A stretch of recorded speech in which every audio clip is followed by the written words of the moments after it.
खेती किसानी जानी पियब से कराई जी ए आमा जी। खेती किसानी जानी पियब से कराई जी ए आमा जी। पढ़तानी तो पढ़ाई जी ए आमा जी। हमारा रजऊ के पढ़ाई जी ए आमा जी। कॉपी कलम हमारा बलम के धराई जी ए आमा जी। पढ़तानी तो पढ़ाई जी ए आमा जी। हमारा रजऊ के पढ़ाई जी ए आमा जी। पढ़ाइए ना जी।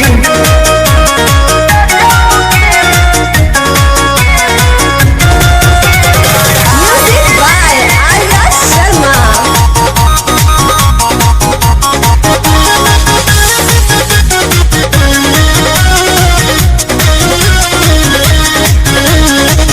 देवरू से भले डहलावाइले हबिया जी।